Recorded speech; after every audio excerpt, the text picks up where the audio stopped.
I'm going to do that again. Welcome to Chaos Magic, ladies and gentlemen. It is a beautiful evening, beloved poets. Great to have everyone here.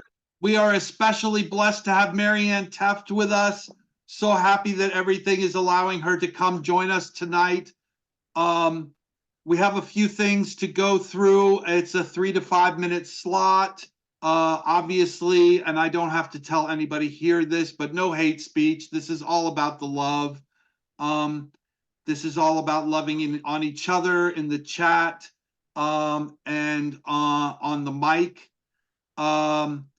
We ask that you bring one original and a cover poem if you can, but do as thou wilt shall be the whole of the law. If you have 2 originals, that is fine. If you have one longer original, also fine. Let us start now with Richard Spisak on the mic. Thank you, my friends. It's such an honor to be here among this fine, wise, and deep-hearted group of poets. I will be brief. I have 2 pieces for you. The first one, look over my head. There are drones, my friends. They thought drones were a great idea as long as we were the ones sending them. But, you know, you have to be an idiot to think that a cheap weapon's not going to bounce back. So here we go. This is called Send Out for the Drones. If one day you sendeth out drones, be certain, sure, they'll all be circling home. Drones run on a 2-way street, and besides, only one way just ain't complete. And yes, it is an inexpensive technology, but you must understand, without any plausible, deniable apology, what's good and cheap for the mega power works for the dink. In a minute, they'll have the power. And after considering the cost in megabucks, what do you think you'll do? Don't try to duck. The Defense Department has several ways of massacring DNA. Now, the building costs are spiraling down. Sure, won't our Sky Eye keep on the ground? And to pepper them with raining fire if that's what the war gamers now require. Sure, a dozen villages were lost, but geez, using drones, it's such a low cost. Now the villagers in a tiny hut can plan some mischief, even from a dusty village in Afghanistan. They too can send them out and show who's boss, who makes the cut. Clever, cleaving, flying, lion, soaring miles, and it's such a low cost. Now it takes a village, not a destroyer group, 'cause concussion blasts deplorable to boot. Thank you, my friends. That's number 1. And number 2, on a much lighter note. This is called Merry Marching Mariachi Band. I want you to picture the village band circling through town, everyone's singing, everyone's banging something, everyone's joyous. The Merry Marching Mariachi Band. The mad mariachi mambo line dancing through the village tillage, so pixelated, syncopated, keeping time. The claves and calimbas sounded loud and clear, stopping from time to time so the children could hear. The entire village joined in singing like a choir. The retired accordionist at the drugstore lamented he'd sold his squeeze box just last week when he learned he was fired in a late-night tweet. The marimba and the triangle player knew each other very well. They were neighbors once and shared a backyard. They knew each other's secrets and would never tell. Timbales and the bongos were the first to pass, and it was remarked that with their fevered, fervent pounding, they would never last. 2 upright basses followed at a distance. They hated to follow anyone keeping time. They were quite resistant. The percussionists were all very independent-minded. They kept triple-tonguing 16 notes in 6/8 time. The master conductor, initially quite enthusiastic, after 3 times around the village fountain, turned bitter and a shade sarcastic. The trombonists, who were in it from the very beginning, marched off in their own direction. They were determined to be winning. The clarinetist and oboist couldn't come. They had no clue. They were feeding peppercorns to polar bears in the Midtown Zoo at noon. 10 timpanists followed close on a flatbed truck, and if you'd expect them to march with kettle drums, you'd be out of luck. A coven of kazooists were enthusiastic. The crowd at the bowling alley in unison roared as they passed, and in one voice shouted, these guys were pure Harry Potter-esque magic. And the town steel drum band met them at the new skating park, where they often met to jam from pre-dawn to after dark. Thank you, my friends. I hope I brought you a smile. Everybody open your mics and give some love to Richard Spisak. Great performance, Richard. Yeah. Woo. Yeah, Richard. Good Wonderful. Okay, everyone. I have to pull the list up myself. Here we go. Oh, yes. Next up is Sidekick. Can you bless us with some words? What's up, y'all? It's great to see you guys. It's a beautiful Monday to be with y'all. I've got two pieces I wanted to do for y'all. One of them is a cover of Coldwell, who's coming up here right after me. He's part of the Concrete Descendants. One of the guys who I grew up with in Charlotte, North Carolina. He's a rowdy writer, and this is a piece of his that I did not ask to do. So hopefully he will be willing to forgive me if he ends up having preferred I not do it. This piece is called Question Mark.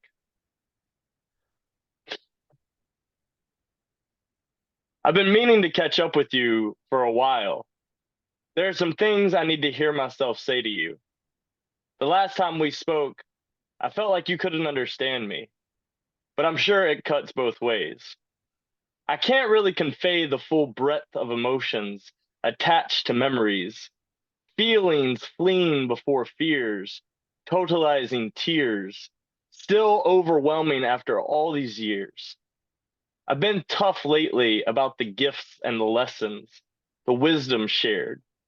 There are some standout moments in a person's life.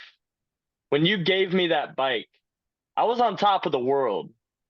Do you remember the one? I felt like I could travel anywhere, conquer any obstacle, outrun any enemy. At the time, I didn't know the significance of this gift. Did you? Did I say thank you loud enough for you to hear? Was my gratitude clear? What about my shame when that gift mysteriously disappeared? I know you were disappointed, but it felt like you held back when confronting my carelessness. I still have trouble imagining myself in the shoes of someone who would steal a bike from a kid.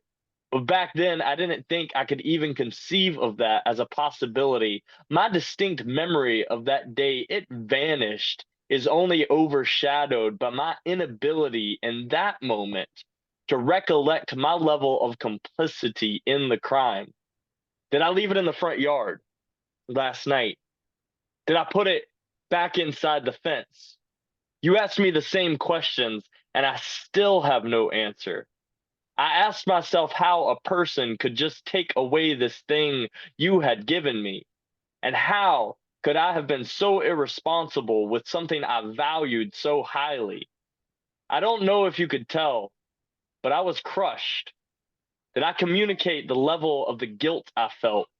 Maybe it wasn't even my fault, but you should have known that my remorse over losing such a wonderful gift was every bit as intense as the elation I felt on the day it was received. I can't go back and do it again, but if I could, I'd heed your warnings, hug you harder, and wear my feelings on my sleeves so there could be less ambiguity.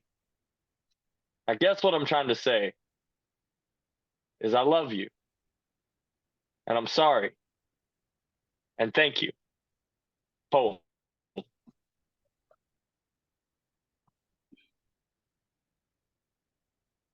All right, y'all.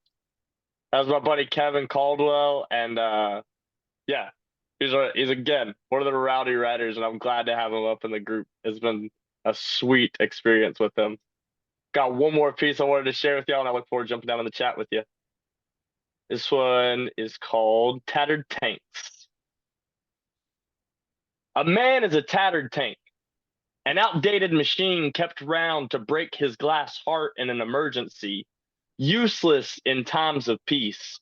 Testosterone is a strong casket, a refrigerator that can take an A-bomb blast and keep running, An empty pinata with no colored candy inside, being beaten, swinging from a tree branch or old jungle gym, a string being pulled on by the elders, mothers clapping, singing, let the children play.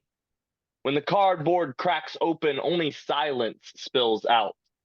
In the gut of every man, you will find the candy wrappers twisting up, covering all the unspoken times of his life. And a child praying that no one will unravel the no sweetness to be found left in him. The little boy in the gut of every man hopes to help the cardboard shell-shocked adult take his sweetness to the grave. When a son reaches down the throat of his father and fingertips his treasure, how should I respond? Every man I know can take a bat to the brain, a stick to the matchstick ribcage round his heart, the jerking up and down on the demands of this world and still smile. But who can take a gut shot and not have the wind knocked out of them? How can a man let you unwrap what he can't remember was covered? There was a game to win, and it did hurt. Just not nearly as much as it would hurt to admit it. I did not want to let my teammates down, so I learned to grit and bear it. A jawbreaker don't hurt. Nerds need to learn to man up when peeps are playing like chicks. Pixies need to stick to the plan or pop rock shoe when you get home where suckers get licked. Kids sneer at the jelly belly boy. Not up, buttercup. You play like a girl. If it's turning my insides, rusting my battleship, busting my resolve, starting to crack these cardboard walls, what is it going to do to my son? If you see me silently hanging around my boy's birthday party, looking like I'm waiting to get beaten, I am. I promise. I will only let out the last few sweet pieces of me fall into him. I'm quiet and alone, but I'm not lonely. I'm fine. I'm just watching my son wrap his sweet art hook. Thank you, y'all. That's my dude right there. Wow, Charlotte is truly blessed with a lot of great poets. I envy amazing. Charlotte. What a neighbor. Amen. We're the greatest. Awesome sidekick.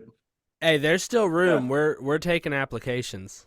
Amen. Amen. Very cool. Indeed. That was awesome, awesome. Absolutely awesome. That's the first time I've had one of my pieces done by somebody else. That was awesome. Isn't it an exciting format, Kevin, to have people read other people's work? Yeah, dude. Okay, Kevin, you are up next, my friend. Okay, so I didn't even know that doing covers was a part of the format for this, but I did come prepared for that. Now, I want to ask you something, because if I do what I've got in my hand right here, it's going to be a little bit more than 5 minutes. And if we need to stay within that time frame, I can adjust and do something different. So make the call for me. How much longer than 5? Probably like 6.5. Okay, go for it. Go for it. We got a small group tonight. Yeah, I was hoping, since it was a little bit smaller crowd, that the time might not be as much of a factor. Can you hear me okay? Yes, we can. All right, I'm going to start off with a cover.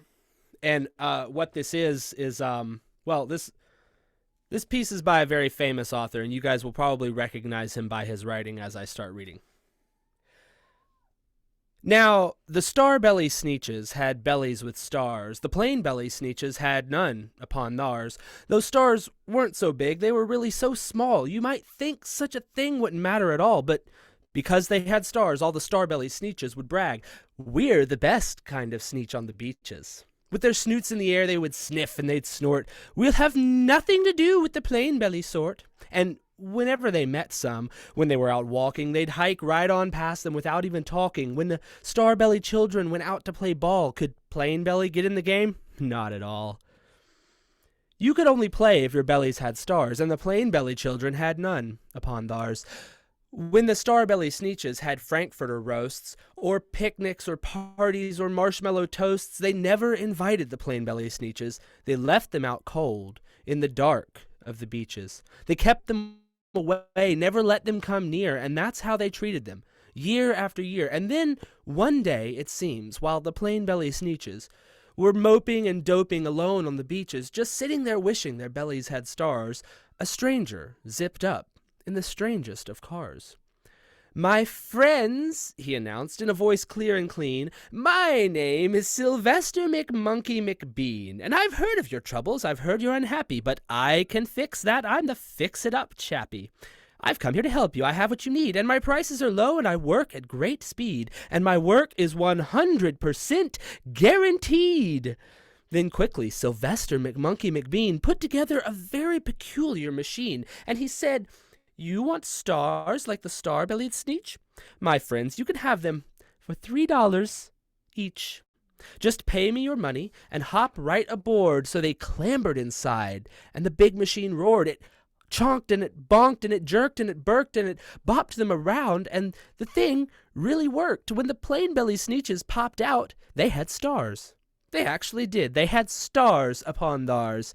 Then they yelled at the ones who had stars from the start, "We're exactly like you. You can't tell us apart.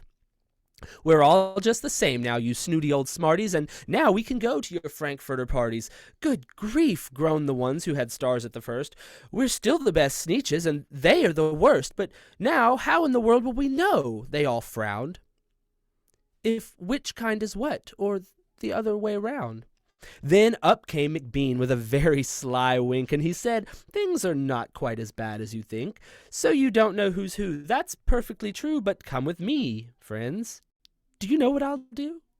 I'll make you again the best Sneetches on beaches, and all it will cost you is $10 eaches." "Belly stars are no longer in style," said McBean. "What you need is a trip through my star-off machine. This wondrous contraption will take off your stars, so you won't look like Sneetches who have them on theirs." And that handy machine, working very precisely, removed all the stars from their tummies quite nicely. Then with snoots in the air they paraded about, and they opened their beaks, and they let out a shout. "We know who is who, now there isn't a doubt. The best kind of Sneetches are Sneetches without." Then, of course, those with stars all got frightfully mad. To be wearing a star now was frightfully bad. Then, of course, old Sylvester McMonkey McBean invited them into his star-off machine. Then, of course, from then on, as you probably guessed, things really got into a horrible mess. All the rest of the day, on those wild screaming beaches, the fix-it-up chappie kept fixing up Sneetches. Off again, on again, in again, out again. Through the machines they raced round and about again, changing their stars every minute or two. They kept paying money, they kept running through, until neither the plain nor the starbellies knew whether this one was that one, or that one was this one, or which one was what one, or what one was who. Then, when every last cent of their money was spent, the fix-it-up chappie packed up and went. And he laughed as he drove in his car up the beach. They will never learn. No, you can't teach a Sneetch. But McBean was quite wrong, I'm quite happy to say. The Sneetches got really quite smart on that day. The day they decided that Sneetches are Sneetches, and no kind of Sneetch is the best on the beaches. That day, all the Sneetches forgot about stars, and whether they had one or not upon theirs. I'll take guesses after I'm done as to who wrote that. This is my, I would say my newest original piece, but I actually wrote another one this afternoon. So this is my second to newest original piece that I'm really excited about. And Graylin, who read before me, has been helping me with some edits and revisions, so it's going to get even better. But this is the first draft. This piece is called Father of Lawyers. They say that the devil is father of lies. Satan as serpent started speaking sweet sophistry so early in history, it's in chapter 3. When he slid out of the tree to whisper to the woman, he started using the law in a twisted way. The first thing he asked was, "Did God really say?" See, this was the beginning of a whole new trade, legalistic language weaving webs of wickedness designed with doubt in mind. The first of his kind, leading the legally blind, a slandering indicter, criticizing the Creator, abusing commandments designed to be a savior. In ancient Hebrew, the word Satan means accuser, an appropriate title for the first finger pointer. He couldn't be judge, jury, or executioner. He had to settle for chief prosecutor. When a law intended to bless was corrupted into a binding contract that no man could fulfill, the attorney set to work. He points the finger at your darkest parts, presents the jury with a picture of you as one who could never be renewed. Redemption! How dare you even seek that? Your sins can't be forgiven. You're too far gone, worthless and discarded. No Messiah wants you. He seeks to devour, consumes your self-loathing like sustenance, turns it back around as evidence. Ladies and gentlemen of the jury, I present Exhibit 1. The defendant won't even deny that his conscience bothers him. He knows you can't argue. You'd add lies on top of transgressions, deepen the depression, an infinite regression. My mama used to say, don't ever let them make you feel guilty for something you didn't do. They can't give you the guilt if it's not already in you. But what if the blame is yours to bear? How do you cope when the witness against you is actually playing fair? Don't forget, two things could be true at the same time. The devil is a hypocrite, but you still did the crime. The only way out is pardon, substitution who atones. Forgiveness is a legal loophole even Satan doesn't know. Thank you, guys. What? That was amazing. Everyone Appreciate on mute. Kevin. Yeah, Kevin, tremendous work. awesome. Wow. Glad y'all like it. Yeah. Brilliant. Kevin. Awesome. Wow. Man. Wow. We're working on a That's revision every too that'll be a time. little bit snappier, but it's not quite there yet. So that's the first draft. That was a hell of a first draft. Yeah. I do want to emphasize that Sidekick and Kevin will be doing a feature at Open Minds Open Mic Friday, March 1st. Yes. A double feature, unprecedented, I believe, for It'll be music and poetry. Oh, exciting! So exciting. Good to hear it. Okay, next up on the mic, Any guesses about my cover? Who wrote that? Dr. Seuss. Best doctor in town. It was Edgar Allan Poe. I know him Close anywhere. enough. It was Shel Silverstein, wasn't it? Joking. Margaret Atwood. Definitely Margaret Atwood. That was amazing. Maybe it was Mr. Witz who's coming up next. Mr. Witz, could you bless us with some words, please? What's up, family? Peace and blessings. Thank you for allowing me in the space. Shout out to all the voices that have come before me and those that will come after. My first piece is a cover piece written by Coach Josh Smalls. It's entitled Decades Later.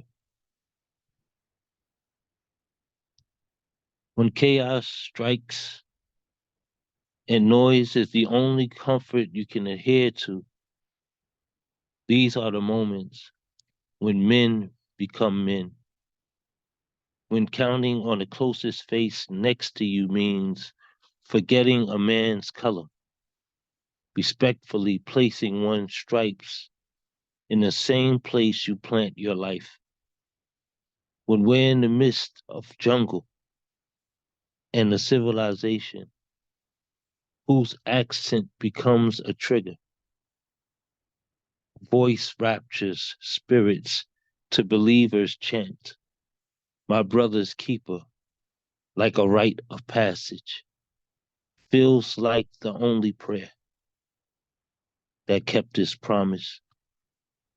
And the only God we knew had to live within the soldier at my 6.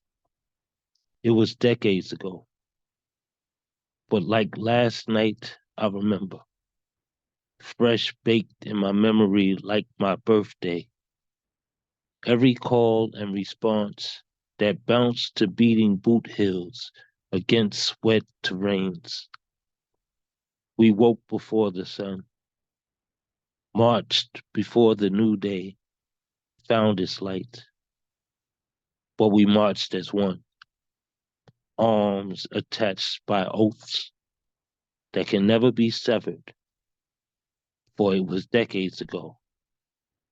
Yet and still, forever shall we remain soldiers. That was written by Coach Josh Smalls. It's a ode to the military. It's in our collection of poems in the joint book we wrote together called Trigger Warnings. Can you all hear me? Okay, great.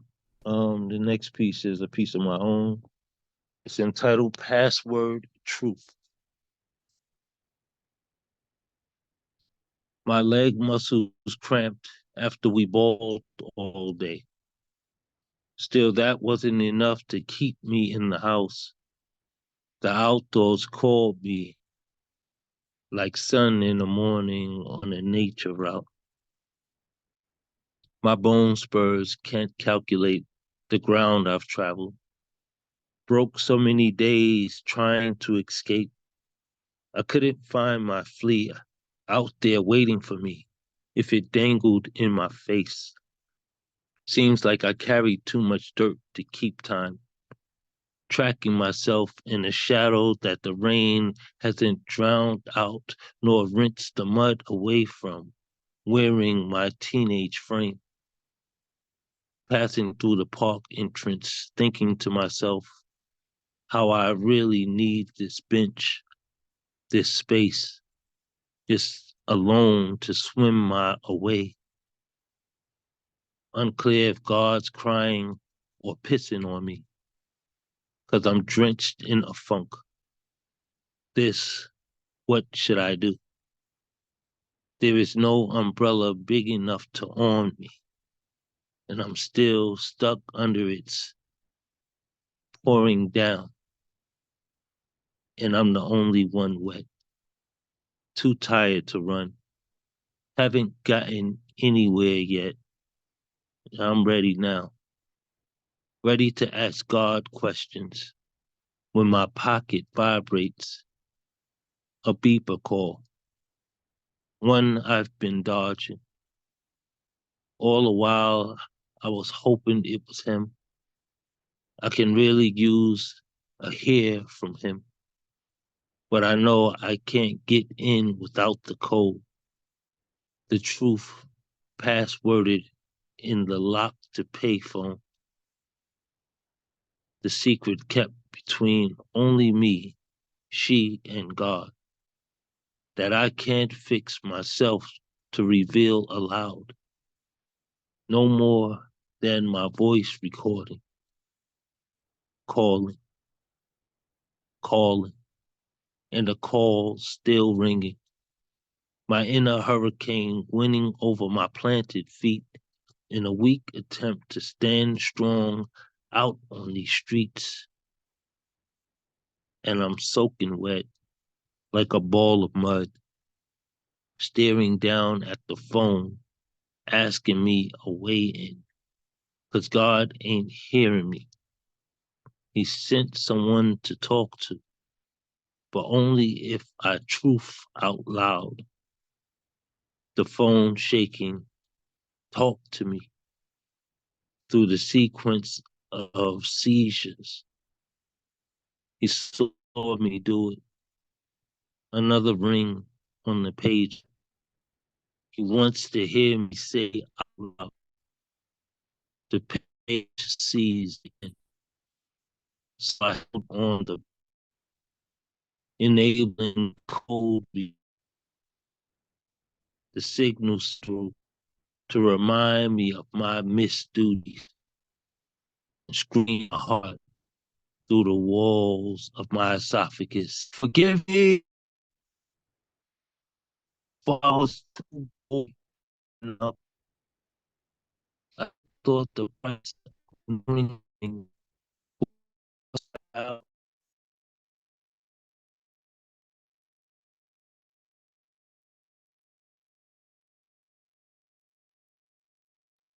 Witz, you breaking up? Poof.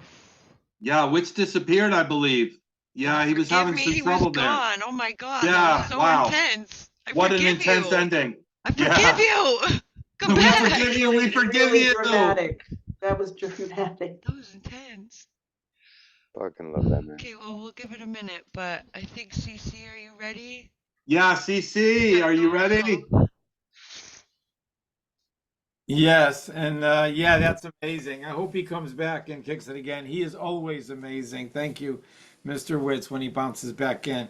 So, Press 22 Publishing is the name of my publishing that I write under, and I am going to be publishing chapbooks now. And the first person that I'm going to be publishing is Kathleen Holzer, and she never wrote poetry, and then she uttered the words, "I don't write poetry and you can't make me." I go, that's the name of your first book.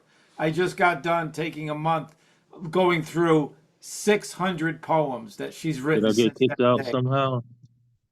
Oh, Yeah, just after whatever just you want after to do. that. You want me to Yes, go? you got kicked off just after Forgive Me. Yeah, and then you were gone, and we forgive you, so come back.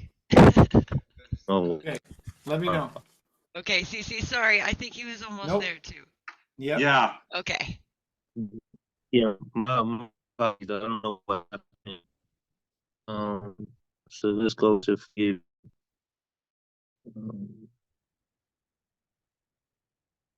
And I screamed my heart through the walls of my esophagus. Forgive me. For I was too boy to man up. I never thought the price of ignoring her ring would cost me the value of a whole life. And it feels like I pay every day in chords echo through my hollow atrium. Broken my claim of a baby girl I never could own.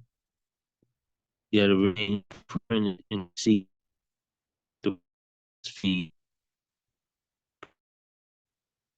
Oh, Thank you for sorry, that finishing was that up broken for up. us. That was beautiful. So glad you were able to come back in, Mr. Witz. Yes. That was beautiful. Hey Phil. y'all. Absolutely Hey, y'all, real incredible. quick. Hey y'all, real quick. Mr. Witz, I'm so sorry I missed pretty much all of it because my tab kicked me out. And if y'all might have heard me utter an expletive, is because I was so frustrated when I came back in. I didn't know it was unmuted, so I'm sorry if y'all heard that. No, you good. I don't think we did. There's so much chaos rolling through here. I don't We're think we good. did, Cozzy. I don't think we did. I missed an expletive there. No, No you're worries. good. You're good. Okay, let's go for CC Okay, Arshagra where were on the we? mic. Wait, Yeah. Let's get CC on the mic.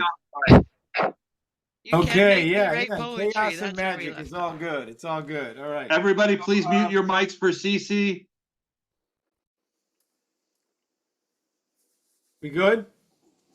All right. So, like I was saying, Kathleen Holzer is going to be the first chapbook. I'm going to start with chapbooks.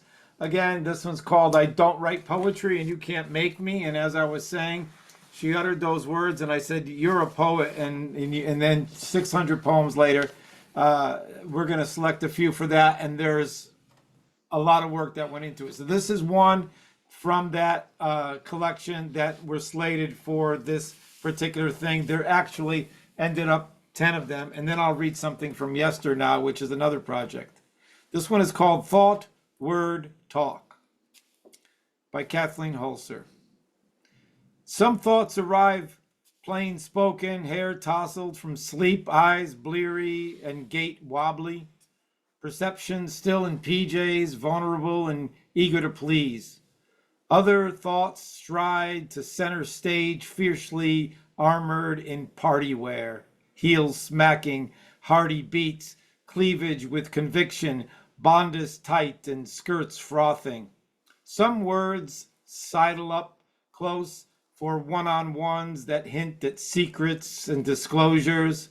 Other words pop like hail, drumming certainties, rhythm, denting awareness. Some talk ripples in ponds connected by streams that flow both ways. Other conversations bounce and rattle over corduroy roads emitting squeaks and hurling hubcaps into the ditch. Kathleen Holzer. And there's a level of humor in a lot of her writing for this particular project.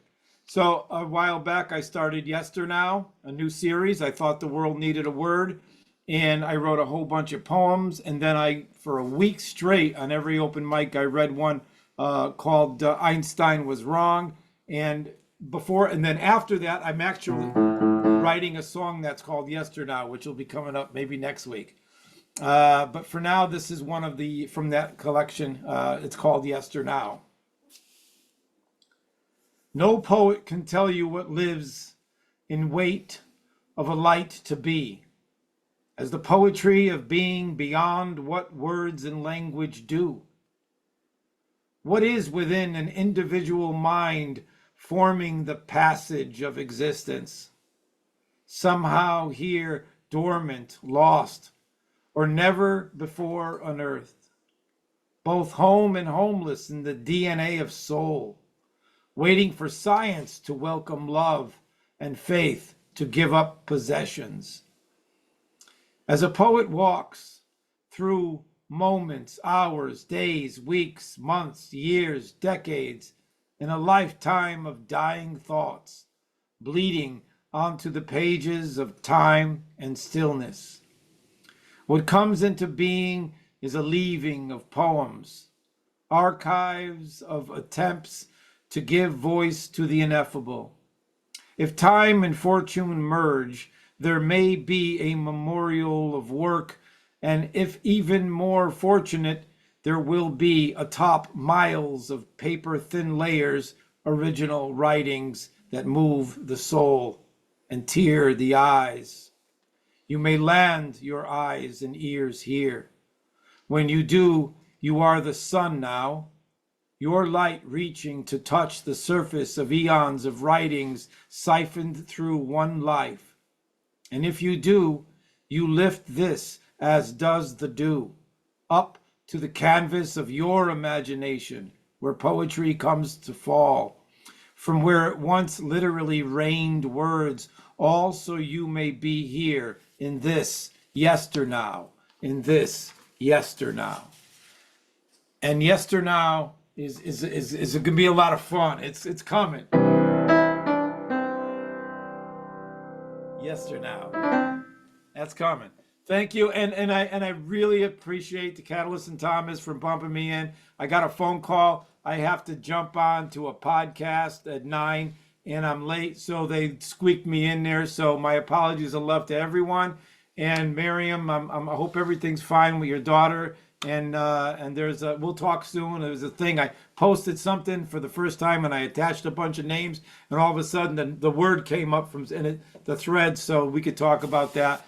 And then anything else that ever happened with anybody that has anything to do with love, I will talk to you soon. Where's the podcast? Amazing. We love you. Yes. All right, Cece. Yeah. Tremendous work. Everybody open your mics and give some love to Cece. Woo! Yeah. I loved how you just ended that. See. That's beautiful. Yes, you'll have to tell us more about where you just disappeared to. That was awesome.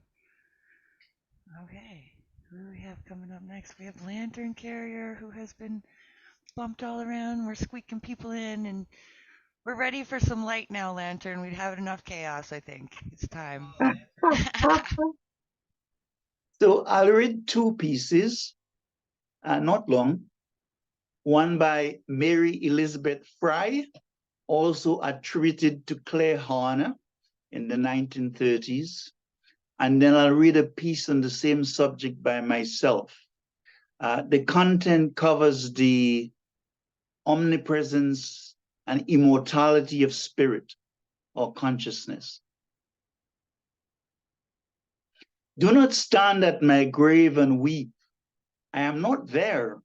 I do not sleep. I am 1,000 winds that blow. I am the diamond glint on snow. I am the sunlight on ripened grain. I am the gentle autumn rain.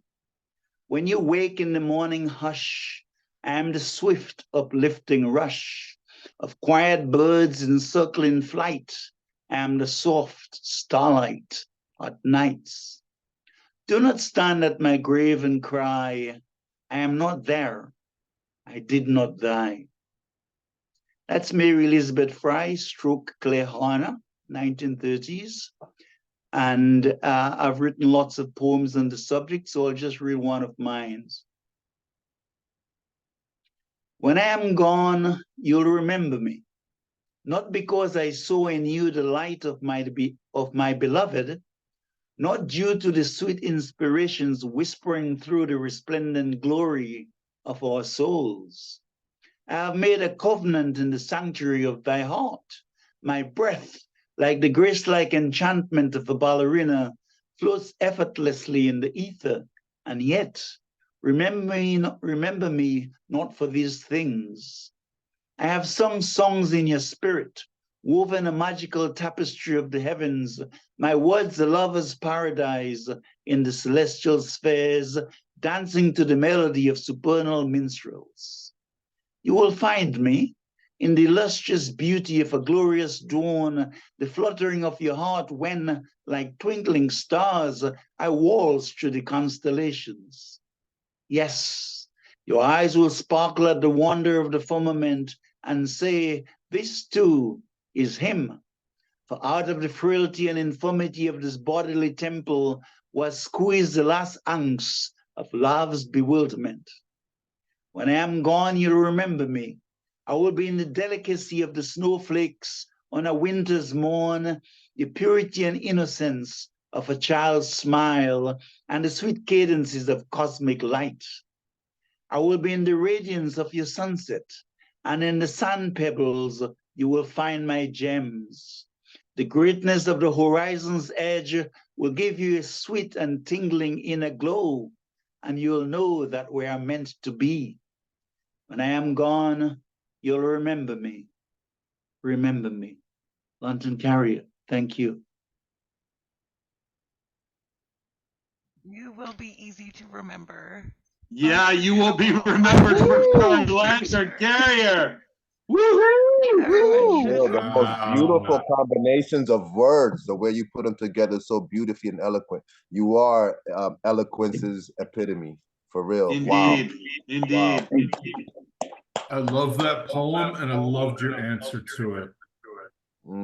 Thank you. Thank you.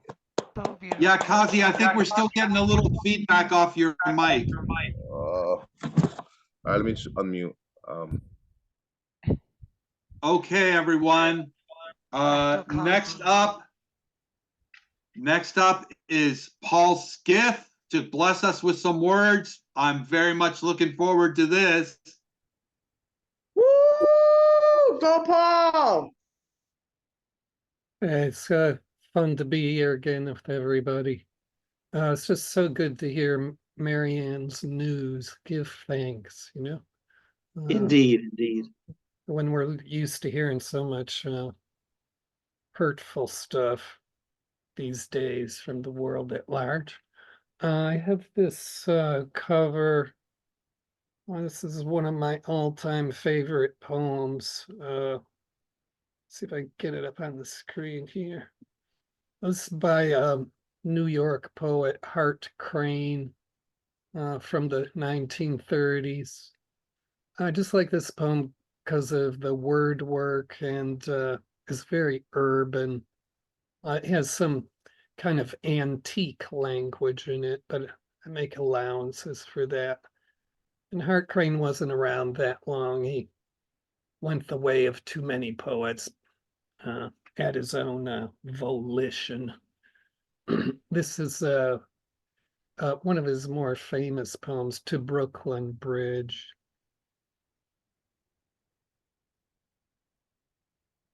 How many dawns chill from his rippling rest, the seagull's wings shall dip and pivot him, shedding white rings of tumult, building high over the chained bay waters, liberty. Then with inviolate curve forsake our eyes, as apparitional as sails that cross some page of figures to be filed away, till elevators drop us from our day. I think of cinemas, panoramic slights, with multitudes bent toward some flashing scene, never disclosed, but hastened to again, foretold to other eyes on the same screen. And thee, across the harbor, silver pace, as though the sun took step of thee, yet left some emotion ever unspent in thy stride, implicitly thy freedom staying thee. Out of some subway scuttle, cell, or loft, a bedlamite speeds to thy parapets, tilting their momently shrill shirt, ballooning. A jest falls from the speechless caravan. Down wall, from girder into street, noon leaks, a rip tooth of the skies, acetylene. All afternoon the cloud-flown derricks turn, thy cables breathe the North Atlantic still. And obscure as that heaven of the Jews, thy guerdon accolade thou dost bestow, of anonymity time cannot raise, vibrant retrieve and pardon thou dost show. O harpen altar of the fury fused, how could mere toil align thy choiring strings? Terrific threshold of the prophet's pledge, prayer of pariah, and the lover's cry. Again, the traffic lights that skim thy swift, unfractioned idiom, immaculate sigh of stars, beating thy path, condense eternity, and we have seen night lifted in your arms. Under your shadow by the piers I waited, only in darkness is your shadow clear. The city's fiery parcels all undone, already snow submerges an iron year. O sleepless as the river under you, vaulting the sea, the prairie's dreaming sod, unto us lowliest sometime sweep descend, and of the curve ship lend your myth to God. That was Hart Crane. Let me get some offering up here. This has a title, The Natural History of Vanishing. Let me make sure I have this securely on the screen. How distant from the earth does one need to travel in order to find any real profound thought? While the last 300,000 years passes by, who is playing the xylophone soundtrack? I want you to be my crucial ingredient. I know beneath your surface it reigns human darkness. You glow duller at the bottom of a red ocean. How impossible is evidence that life reacts according to quivers of the universe where knowing is out of reach? The oxygen that comes out of you like it was an oppressed population wears a hat of loud announcements about change. This is known as the Great Speechless Event. speechlessness built up as overstatement of complete wonder that swallows sage and yerba santa. What is going to change the possibility of your life is in the geologic history of the planet Earth. How is the Earth employing you as biological orgasm? What makes you so efficient as being you? A chrome storm cloud in the place thought counts as sacred rips up its own assimilation. There will be no indistinct reflections internalized by rationality that are not shards of selflessness. I saw you shift color from acid to arboreal to suspense to incognito. There is no need to verify or denigrate it as soon as you disappear.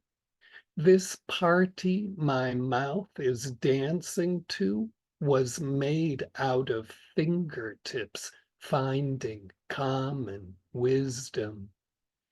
It would not be possible to reconnoiter spaces between the notes of this hum.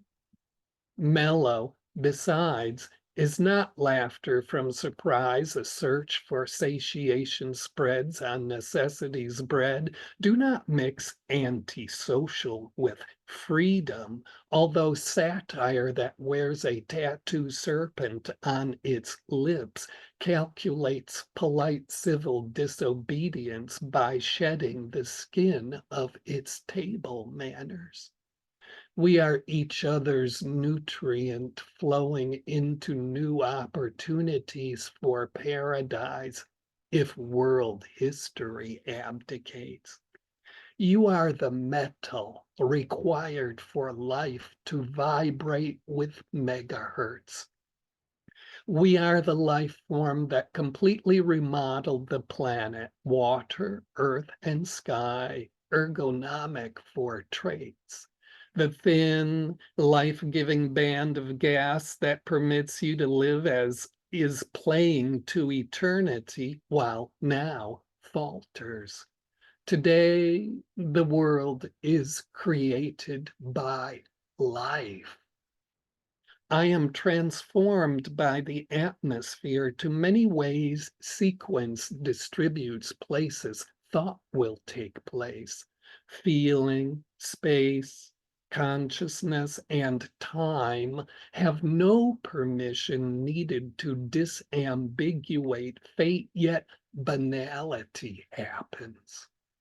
What does it all mean hides explication out in the knowing that appears as empty space, invisible as a thought, a destination that is already arrived upon as it is traveled toward is not seen by looking. If fear adds up over time, a generation not born is produced by last regrets. There is no clear view out the spinning house sheltered within by vulnerable tradition except of the insatiable automatic disempowerment made by obsolescence. Just remember is advice seconded by that you should know better, which holds the past to have no value. The secret that is, if you want to know, makes creation pure autonomy with luxurious spirit of not meaning anything. To you, it may seem disagreeable. Time should be blank of gratification, significance, or anticipated purpose. I am hiding in another way to be alive.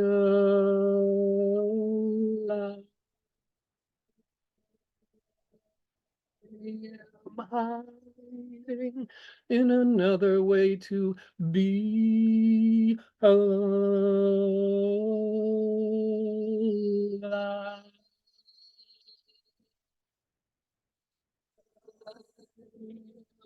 Hiding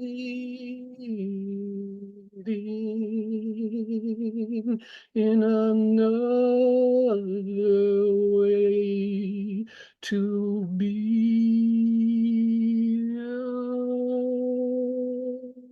alive.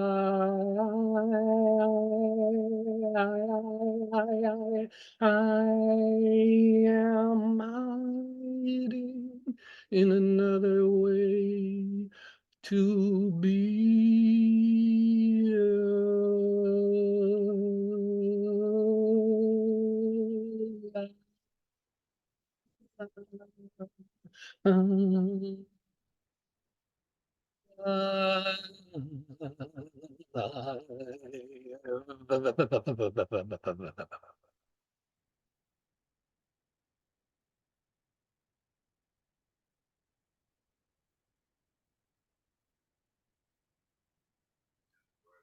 Paul, that was so cool. Like every time you do that, it restructures my being. It's amazing.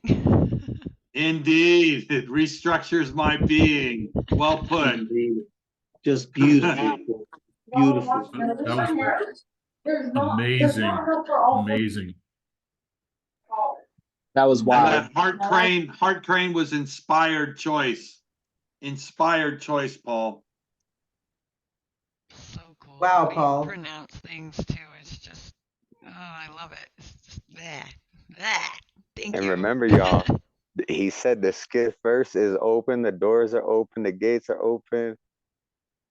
Come on into the Skiff first. Yeah, we going. Well, coming up next, Yeah, we check have out Thomas Hart Crane if you Open like that kind of word work and poems from like the 30s, 20s, and 30s. He took his own life shortly after that poem. Oh man, that's cool. That was cool, Cher. I feel it. Okay, Thomas, would you bless us with some words, please? Oh, me? All right. So each week at these Monday ones, I've been wanting to share a new Aesop Rock song because he's one of my favorite artists, my favorite poet, my favorite rapper, just an all around cool guy. This one's a pretty short one, and I have a piece to follow it, an original. This is Aesop's Rock, all the smartest people that I know.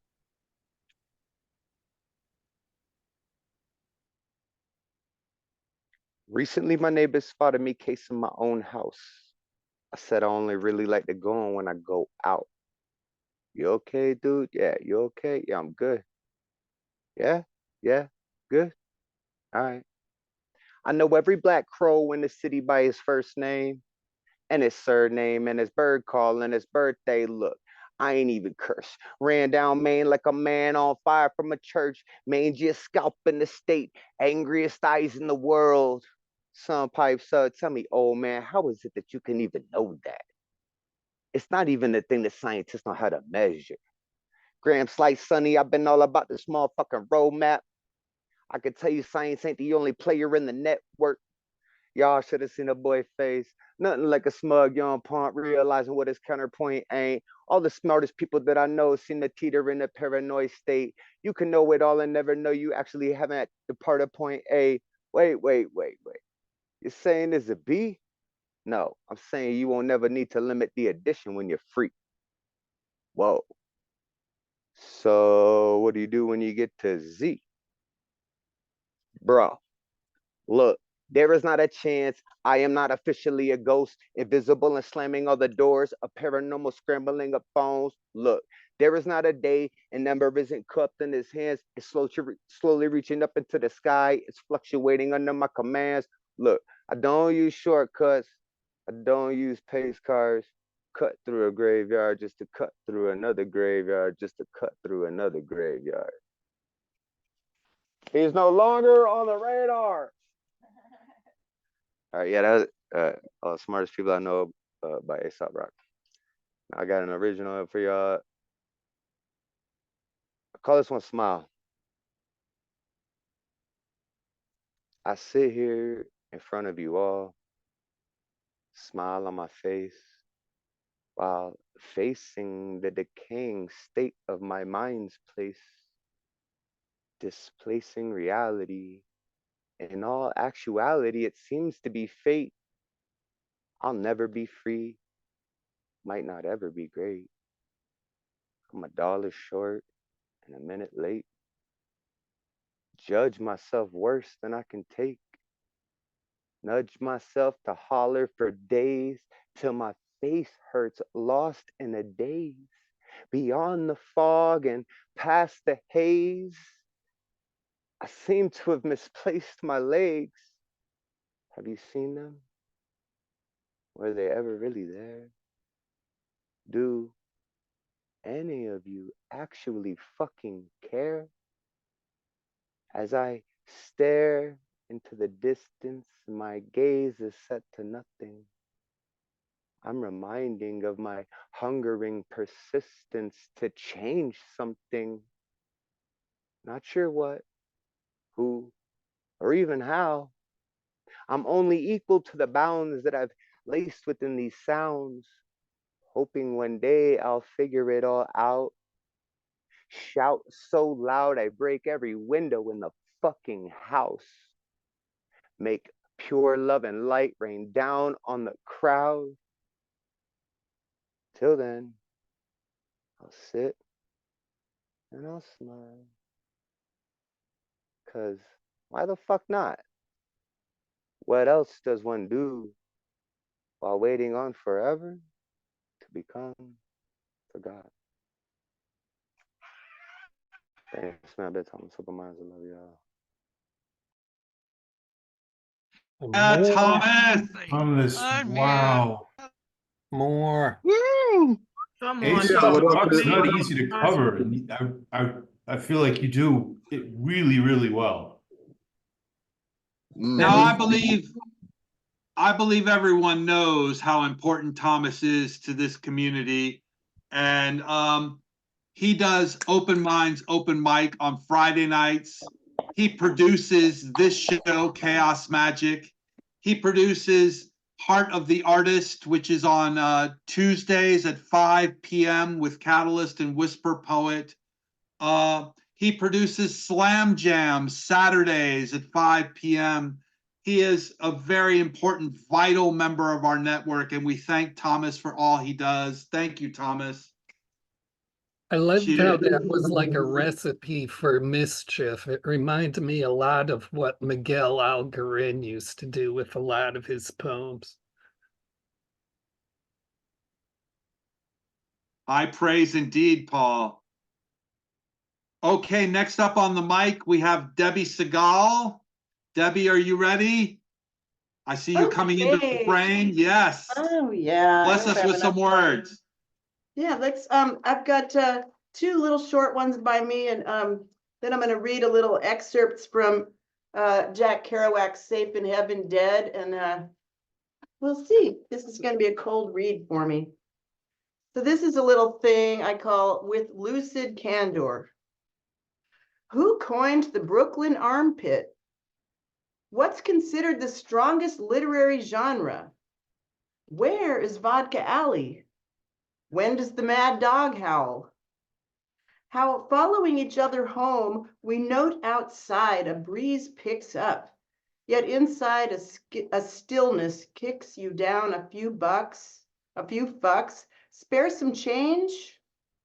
Flowers flow on upside down stillness, and a brainy zebra in a polka dot bra eats a bowl of pine cone yogurt. Arthur Rimbaud's hungry ghost watching through bay windows, and as he rides side saddle on a hobby horse with his one good leg. So there's that. And this one is, thank you. And this one is called How Jack Got His Stream of Consciousness Chops. No filter whatever comes to me, I put it on the page. That's what Jack struggled to do. Then one time, Neil writes him a letter.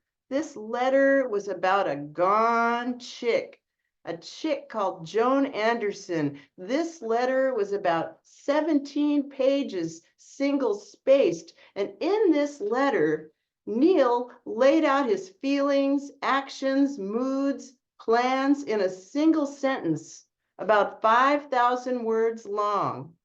Jack, who had already written a novel, The Town and the City, as John Kerouac, a regular novel written in regular prose, structured like a book. And now this letter, this Joan Anderson letter, new type of writing, is what Jack Kerouac strived to achieve. The striving, though, that's the kicker. The striving seems to stop the process involved in this type of writing, this new type of writing invented by Neil Cassidy in his letter to Jack. The striving stops it, so Jack understood if he was to do this new type of writing, Jack had to have a new attitude about life and literature. Jack accepted everything, accepted the suffering, the ignorance, the pain of having such a big, bright brain and lonely, dark heart, and put a big teletype scroll into his manual typewriter, then in 3 weeks typed a 20,000 word paragraph, to which Penguin Publishing said, maybe, and he called it On the Road. So there's that. And this little book, Safe in Heaven Dead, is like got some interesting anecdotes by Jack Kerouac. San Francisco is the last great city in America. After that, no more land. It was where poets and bums could come and drink wine in the streets before the recent crackdown by police who spend too much time watching San Francisco Beat on TV and not enough time reading books in the library.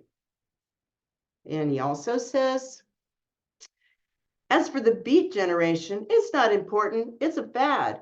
You see, this is silly. It has nothing to do with the serious artists who started the whole thing just by, writing a poem. Writing. It's a fad, just like the Lost Generation. And that's where I'll leave it at. I'll probably read some more next week from that little book. Thanks for listening.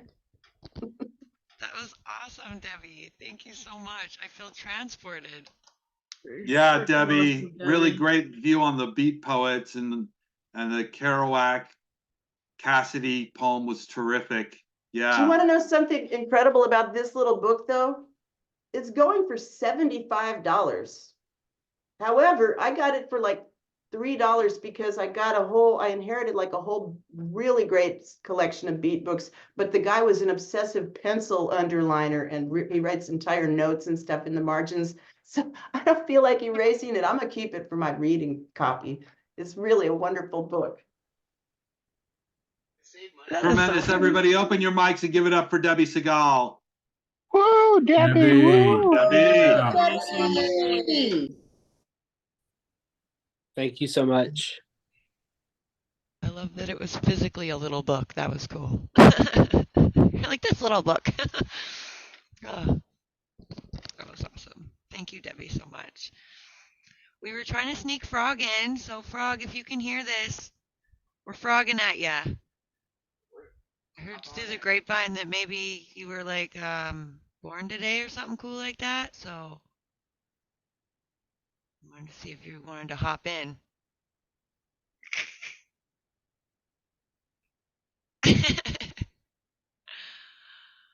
If not, we got Dre. Dre, are you ready? Don't be surprised if Frogg hops in. Oh yeah, I'm ready. You ready, Dre? Yo, what's happening, everybody? Good afternoon, good morning, good evening.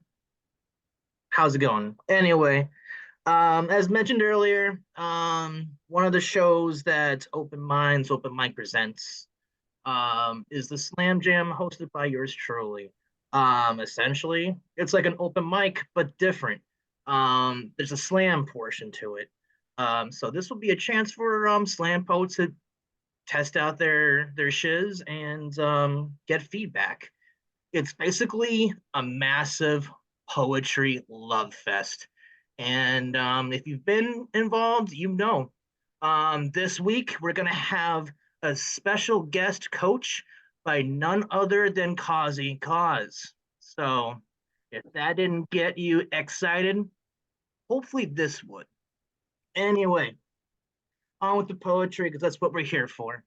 Um, so I'm going to do a cover side A and side B of Hip Hop in Haiku by Billy Tuggle. Side A. Make a name by bleeding out of the shadows from ink-filled arteries.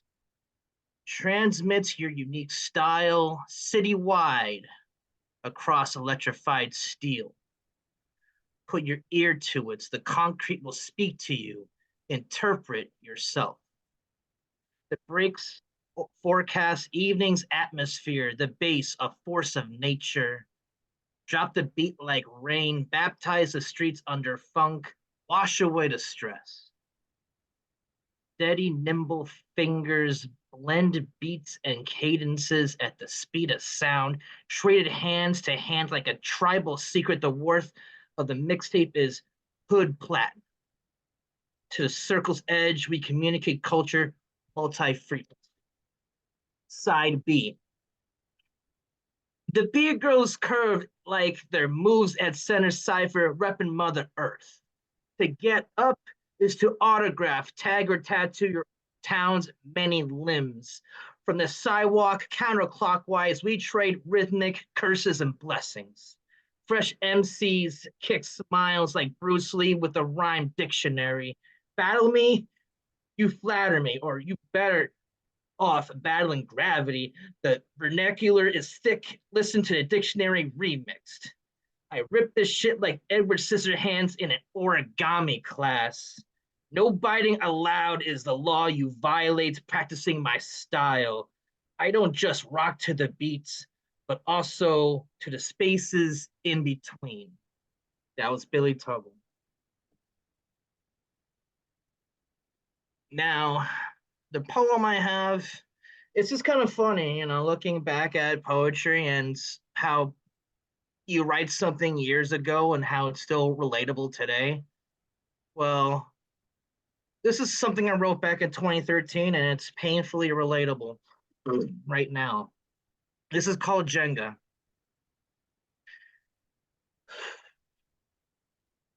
I sit at the abandoned kitchen table with nothing on it except Jenga with its contents spilled on the wooden surface. I sit there staring blankly, wondering what to do. I stare at what was hard work to keep something with gaps and holes standing, and I give myself a pat on the back and another hit from the peace pipe. The fall and crash of these bits and pieces no longer grab me by surprise. In fact, I brace for my hard work to crumble under everything, every single time. I'm used to seeing something of my own go to waste. I tried to keep things together, but the false foundation would not allow it. It shook my table as she shook my world when she made her first steps toward me, an enticing thundering of heel meeting ground accompanied by the slight clap of her feet smacking sidewalk. I'd forgotten how good a kiss can feel until that night, just how I have seemed to have forgotten precious innocence, childhood memories, or how it felt to be victorious in something that wasn't staged. I tried to build a strong tower, one that will stand tall, one that will not budge, not crumble away, not fade away, one that will one day symbolize us. Perhaps I should have built us on a stronger foundation. End poem. I love you, Dre. That was dope. Yeah, Dre, spectacular. Oh, Yeah, Very interesting. inspired Honest choice with you. Piccadilly Tuggle. Yeah. Ray, it was awesome. Yes. Very introspective and honest within yourself. It also points out how to appreciate the little things that we take for granted. Yes. very much looking forward to Saturday. Oh my goodness. What It's gonna be great. I can feel it already. Cozzy's in it. I love it. You guys got to come out for that. It's gonna be good. Saturday, 5 p.m., right? Yeah. Indeed. Yes. Okay, next up on the mic, Frogg Corpse. Get in here, Frog. Come be our birthday. Hi. Hola, happy birthday, motherfucker. I love you. Thank you. Thank you. I fucking hate birthdays, but thank you very much. All right. To the girl who works at Starbucks down the street from my house on Delmite Heights Road, I swear to God I'm not a stalker. By Rudy Francisco. When I asked you for a chai latte, what I meant to say was I was walking past. I saw you in the window. I only came in here because I had to know what your voice sounded like. But instead of saying that, I just got really nervous and ordered the first thing on the menu. I don't even know what the fuck chai is, or a latte for that matter. When God made you, he cussed for the first time. He turned to an angel, gave him a high five, and said, God damn, I'm good. You're that beautiful. I spent the last 5 days trying to figure out how I'm going to introduce myself to you properly, and I think I finally figured it out. It's going to be something like, hi. That's all I got so far, but I think it's a good start. You see, I want that. I want that my friends think I'm crazy kind of love, that reckless kind of love, that wake up early and make you breakfast kind of love, that crack open my life and say, look, you got to see this kind of love. Forget the shallow stuff. I want the deepest kind of love. I want to stay up late and tell you all my secrets kind of love, that every time I see you walk on pieces kind of love. I want to stand next to me kind of love. It's that destiny by destiny kind of love, that no matter what happens to me, you always get the best of me kind of love, that you get my heart, my mind, this world gets the rest of me kind of love, that invest in me kind of love, because you already know I'm invested in you kind of love, that you come home upset and you don't have anything to say and I already know what you do kind of love. I want love. I want you to bite my lip until I can no longer speak and then suck my ex-girlfriend's name out of my mouth just to make sure she never comes up in our conversations. I want you to come to me like an afternoon, come to me slowly as if you were a broken sunset with a lazy sky on your shoulders. If you let me be sunlight, I promise I will penetrate your darkness until you speak in angel ways. Pull me close to you. Tell me that you love me, then scratch your future into my back so I can be everything that you live for. I promise that I will die for you daily and then resurrect you in your screams. I promise that I will love you. I promise that I will love you as if it's the only thing I've ever done correctly. And I'm young, so I'm usually not even a love poet. In fact, every time I try to write about love, my hands cramp, just to show me how painful love can be. Sometimes my pencils break just to prove to me that every now and then love takes a little more work than you plan. See, I heard that love is blind, so I wrote all my poems in Braille. And my poems are never actually finished because love is endless.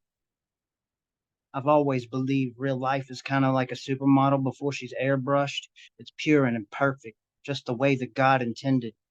You see, I'm going to be honest. I'm not much of a love poet, but if I was to wake up tomorrow morning and decide that I wanted to really write about love, my first poem would be about you, about how I love you.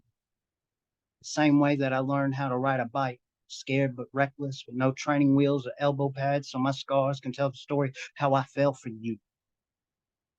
I'm not much of a love poet, but if I was, I'd write about how I see your face in every cloudy reflection in every window. You see, I've written a million poems hoping that somehow, maybe, some way you'll jump out of the page and be closer to me. Because if you were here right now, I will massage your back until your skin would sing the songs that your lips don't even know the words to.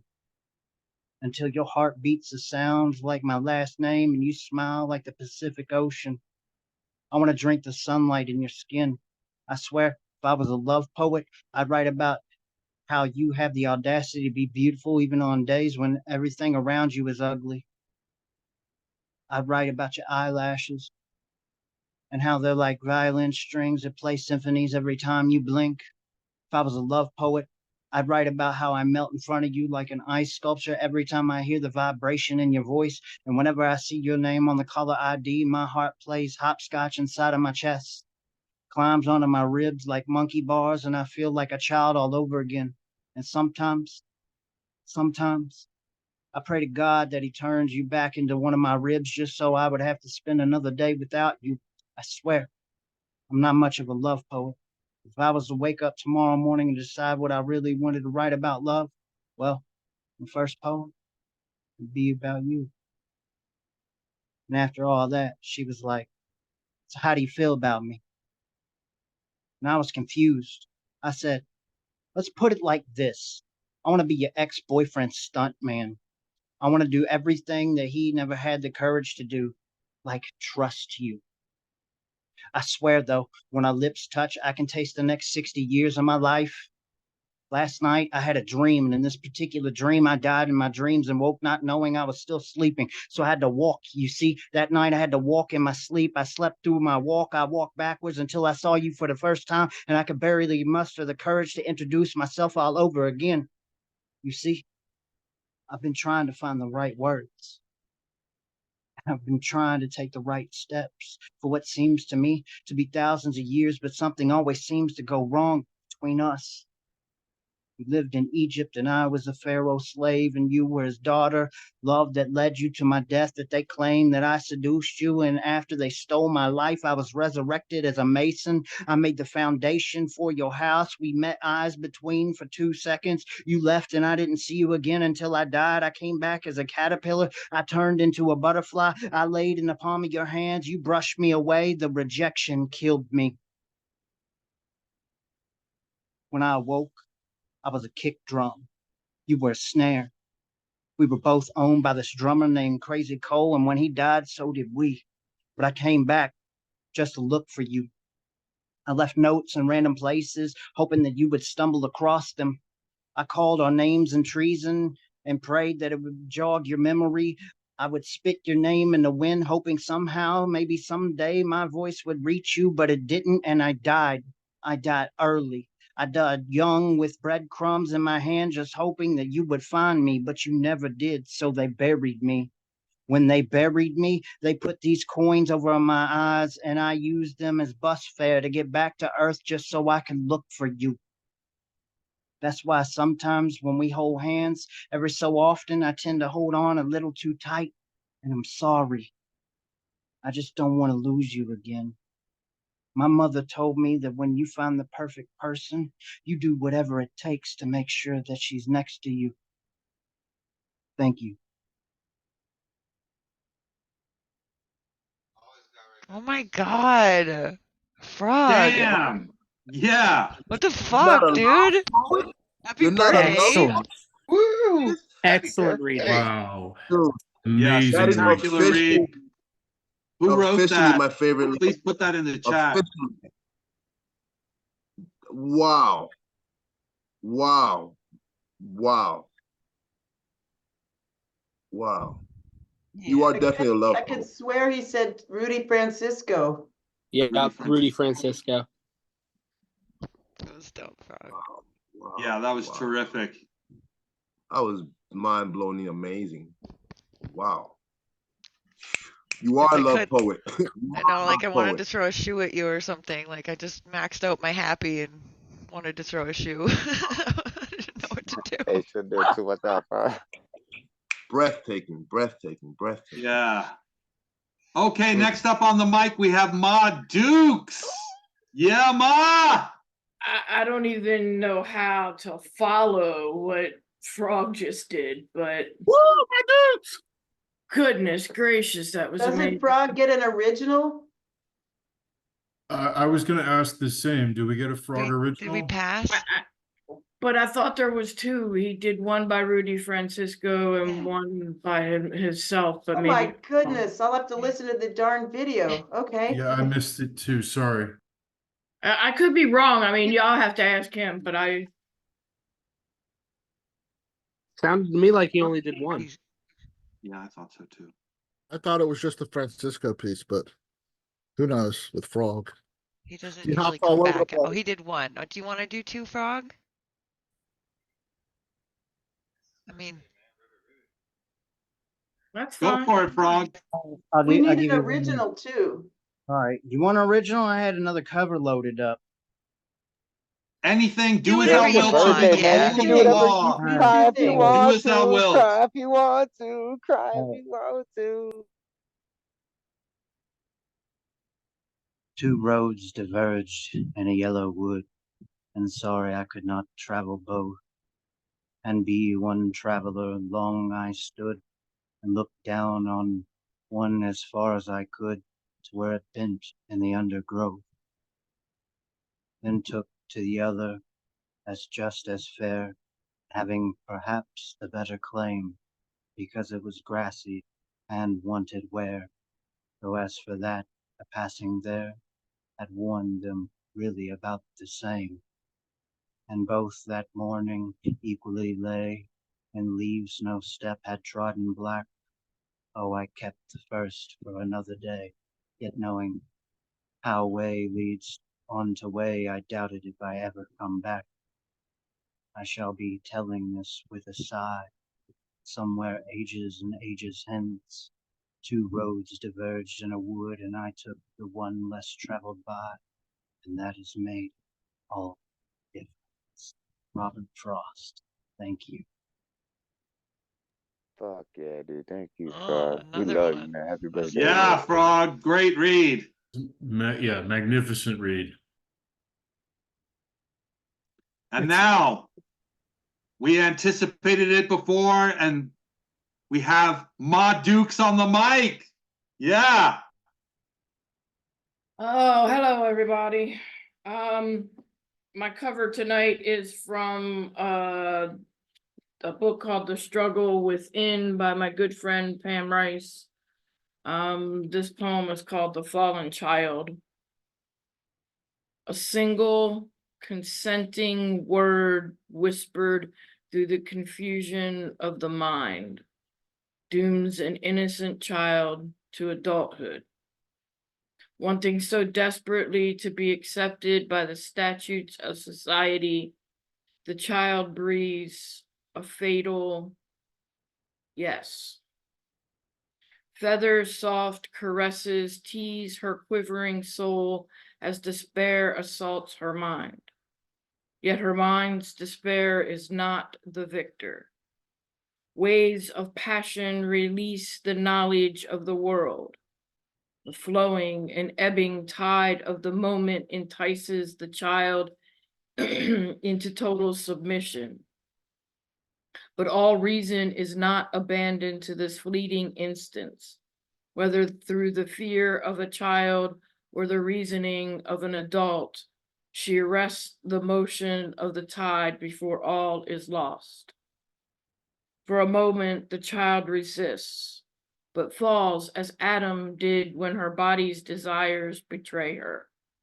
Once again, riding the crest of passion, the child inches towards losing her most precious gift. Time stands still while passion and reason rage within her bewildered mind.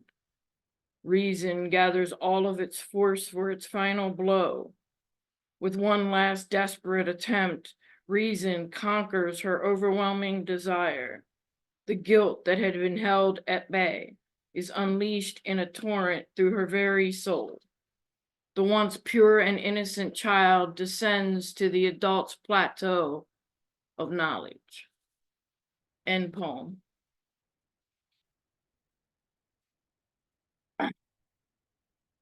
I wrote this poem in 2021, but I recently did some rework on it. It's It's called Ma Duke's Haberdashery of Life. Check out our sales rack. Today only, 50% off. Linen lies, cashmere cloaks of chaos, silk shirt seduction. Time and time again, we clothe ourselves in linen lies, comfortable cloth soothing the wrinkles of deception, tattered t-shirts sporting the logos of our untruths, pain becoming tailor-made suits worn like second skin. Cashmere cloaks keep warm our hidden anguish.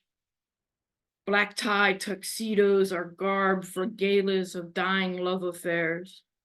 Silk shirt seduction buttoned up with one-night stands. Fedoras adorned with feathers that count bad decisions, and there's not a trace of a hat that remains. Ill-fitting wingtips stopping all forward progress. While victim hoodies, the old college sweatshirt that is comfortable and we take everywhere. Sorrow, the scarf we choke ourselves with as we struggle to carry our emotional baggage, searching for the kindred spirits by the luggage they carry, hoping someday we find the one we can unpack ourselves vulnerable for. End of poem. Oh, that last line. Yeah. I love that. That Yeah, would be like, spectacular, Ma. Wow. that's got to go on a shirt. That one. Yeah. Searching for kindred. That was dope. Everyone, unmute. Unmute, give it up for Give Ma. some love to Ma. Beautiful, Ma. Oh, dude. Wish you had a bigger. Love it. Wish you had a bigger closet so we could hear more. Oh, I'm gonna toot my own horn. I'm gonna be featuring here for Open Minds on the 16th, Friday the 16th of this month. So you'll get to hear plenty on that night, Paul. Good deal. Looking forward to it. Yes. So excited for that, Ma. And if you haven't seen her interview, go check it out too, because it was just, oh, you have to see it. So I'll post a link in chat. Coming up next, we have Nemo Sum. Nemo, if you could unbless us with some mute words. Unbless us with my words. No, I heard you. I heard you. No, it's okay. All right. I have a micro triptych first.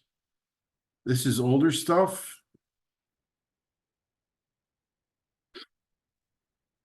I heard the siren song and let the wind fill my sails. Now I lay broken, crushed against the rocks I once called home. I remember when I thought that throwing in the towel mattered. I remember a time when I thought that this little piece of white cloth would stop you from hitting me. Nobody sits close by, waiting for a turn to be with you alone, so that nobody will be near you, so that nobody has a chance to love you just for being you. And nobody will listen, and nobody can be trusted, and nobody wants to be your friend.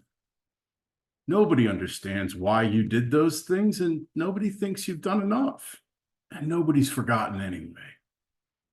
Nobody doesn't need anything from you, and nobody has no expectations, and nobody will never be disappointed in you. Nobody wants to touch you like you want to be touched. And nobody wants to fulfill your deepest desires. And nobody just wants you to be happy. Nobody wants to nuzzle up close, feel your warmth, and make sure that you know that nobody will always be there for you, because nobody cares about you. And as my cover, I'm going to do Holy shit, Nemo. as my cover, I'm gonna play the Prelude in E minor by Frédéric Chopin.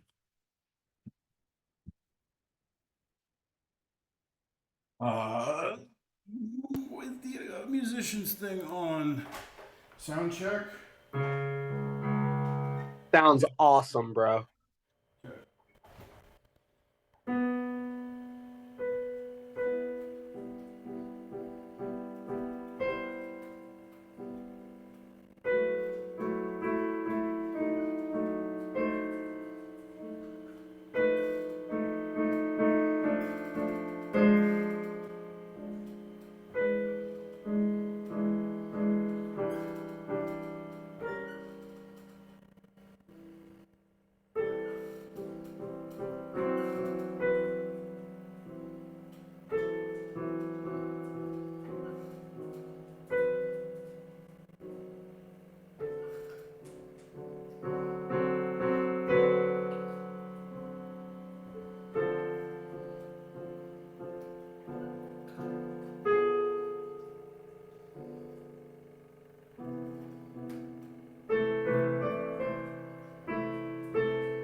Thank you. Exquisite. Beautiful, Nemo. Thank you, Yeah, Nemo. gorgeous. Thank you. Nemo. Thank you, Nemo. That was fabulous, dude. That Yes, heavy it was. note. Oh, I love hearing you play the piano as well as hear your poetry, man. Awesome, awesome, awesome. Woo! I love being here, and let me just say, I think the format that you came up with the original and the cover, I just feel like I'm learning so much about everybody else and about the art. You know, everybody's bringing the stuff they love to the table. It's fantastic. Yeah, Megan, she worked magic with that idea, man. That's so cool. Same with all the shows that we got coming up and that we currently have. We try to focus on a really cool subject, and I appreciate all y'all for showing up, man. Much love. Thanks, Nemo. Okay, coming up to the mic, we have Generalissimo Brian Franco, who I have had the pleasure of dining with in New York City and look forward to seeing again. Hopefully, will you come to Poetry Fest again, Brian? I hope I can. We'll see about that. I'm Okay. working because of other stuff. You know, I don't have all the money in the world, but I want to say first. I want to say, Frogg, you read Robert Frost like he wrote it for you. It was just like Robert Frost wrote the poem and said, "Here, Frogg, I want you to read this." And Pam and Madukes, what you did with Pam and then that poem you read was so fantastic and such a perfect follow-up. And Nemo, I feel like I am floating on my back in the Dead Sea, and there is no salt entering anywhere in my body, making me sting. I feel like that was so beautiful. It was otherworldly to me. So my first poem is by the great Poetastic. So who she is. It's called Atropa Belladonna. I know why they say do not love a poet, because a poet makes love to pain, comes and strums to come again and again and again, drains the entire bottle down their throat, mouth agape wide, head thrown back, eyes closed, taking it all in down to the last drop. Do not fall for a poet, because we make similes out of brutal truth tragedies, sonnets from blasphemous history, write mysteries with our pens that remain unsolved, stories of gruesome deaths and eulogies, impurities in our air, despair in every stare. What the fuck is life without the love of your life? A poet bleeding on a stage in front of a crowd of dropped jaws. Popcorn, are you fucking entertained? Did I slam? I make love to pain. I make love in rain. Make friends with fire. I make love to your broken heart. The shards on the floor. Ignite me, arouse me, excite these nouns and verbs to make unwelcome mentions of stories you no longer wish to be hinged with. Do not fall for a poet, because they are forever on a first name basis, serving poker faces to the crowd of onwatchers wanting to feel proud. No one hears the loud screams. I wrote him free. I wrote him out of prison. I wrote him free with me. Corona gave him his wings. In the end, we all win. So does my pen.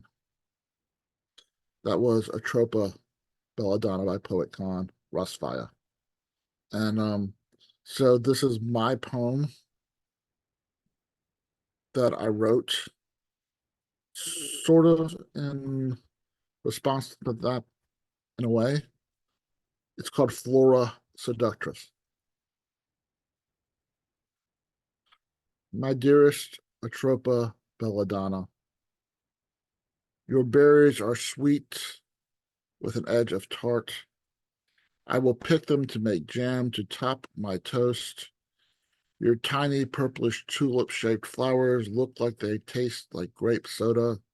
I want to candy the tasty petals and set them atop a buttercream frosted hummingbird cake.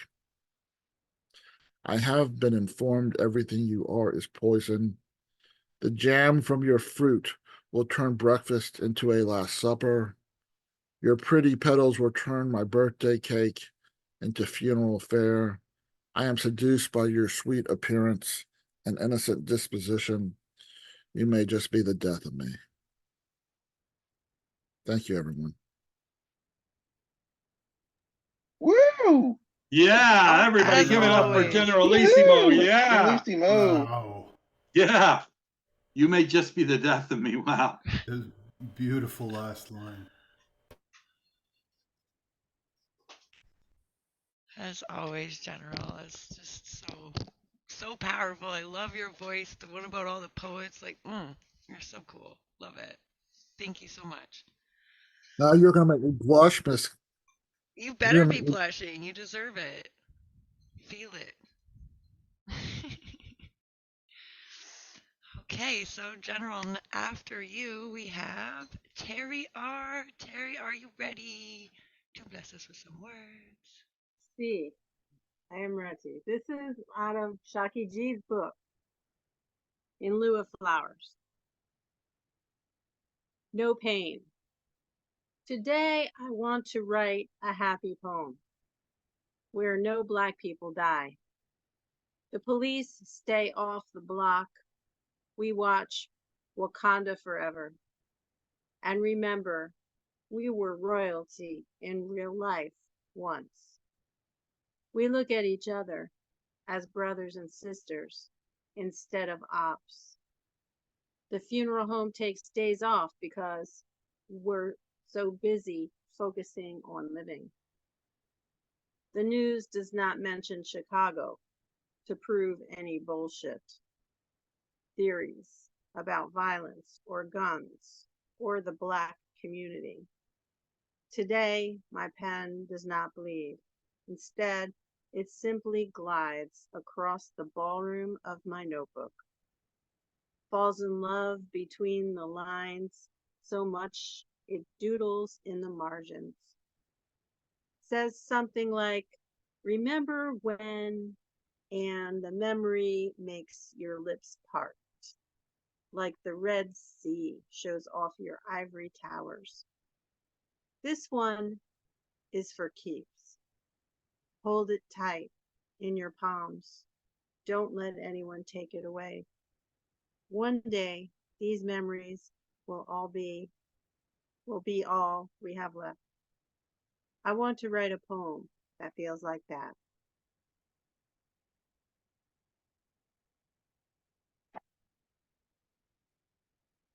Oh, Shocky! Anyway, I'm going to do another cover, and this is out of a book called Moonlight and Monsters by Lauren, and her last name is a little bit hard to pronounce. Chirag. Anyway, she was featured on Spofest, and I won a copy of her book, and it's a very interesting book. I'm going to read a piece called Epitaph. I don't know where any of my people are buried. I am a poor Santera. Instead, I go with you to your family plots. Sometimes we pack a picnic, eating pears and cheese, chocolate and almonds, in the shade of a sycamore. We pour one out for the ancestors. Sometimes we sweep graves, pull weeds. The mowers have been through. They're careless about running over plastic floral arrangements, toppling mementos. We pick up the debris, write what was desecrated. The dead are like God. Maybe they're here, maybe they're not. Maybe they can hear us, maybe they can't. Maybe they turn a deaf ear. We do shrooms to try and see them. They appear, but never like you expect. I don't think they tell us anything we don't already know. What you are, I have been. What I am now, you will be. And this is that book. Peace. Yeah, Terry. Give it up for Terry Rose Jertson. And could you please put the name of the last poet in the chat? Sure. Thank you. Thank you so for much. That Shocky read. Love the Shocky cover. Indeed. We're going to be interviewing Shocky tomorrow on Heart of the Artist. So everybody who wants to come and watch that happen live, will be in this room. 5 o'clock. Yeah. So next up on the mic, we have Marianne Tefft. But before Marianne reads, I'd like to read a little piece from Marianne real quick. You do not understand. We must train to walk alone. I do not wish the journey on the unready. Marianne Tefft. Thank you. My goodness. Thank you, everybody. Of course, I have to read a little something of my own and a cover for my daughter. I have had several premonition dreams of her, including one that I have not yet written about on the flight south the other night. So I'll read you the first of them, and it's called The Night I Dreamed of Dolphins. I knew you were coming the night I dreamed of dolphins.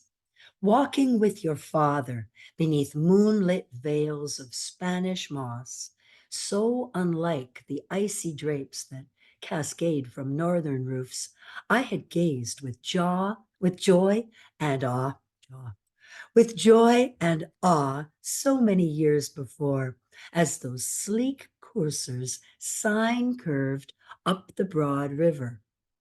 That night, I stood on boulders, staring into a sea the color of pecans.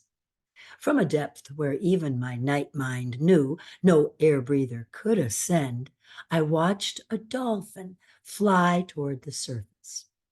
Mesmerized by that determined arrow, I stared as if into a hand mirror when the dolphin stood tall on his silver flukes, held me for an indelible instant in the full sunshine of his gentle smile, then bent his strong neck and kissed me on the cheek. Unpleating my body in one move, I sat up, sure like tropical dawn that bursts from dream to daylight. And I knew, as I have never known anything before or since, you were coming the night I dreamed of dolphins. And so it was, in fact, just as a footnote, about 3 weeks later, I returned from beautiful Beaufort, South Carolina to Toronto, and my gynecologist confirmed, or obstetrician, I guess, confirmed that Julia was indeed coming. The next poem I'd like to read was written by Michelle Linus, whom some of you might know is my sister, and she wrote it for Julia just the other evening. It's for you. Endless like the storm waves on the Pacific shore, sweet as the pitch-perfect notes of your voice, comfortable like a kitten on a fire-warmed hearth, abundant as a harvest basket on a crisp autumn day, true like the mirrored images looking back at us, bright as a child's eyes on Christmas morning, shining like the Caribbean Sea on a full moon night, beautiful as a rainbow after a spring shower, strong like mustangs on the Great Plains. Forever is my love for you. Thank you, everybody.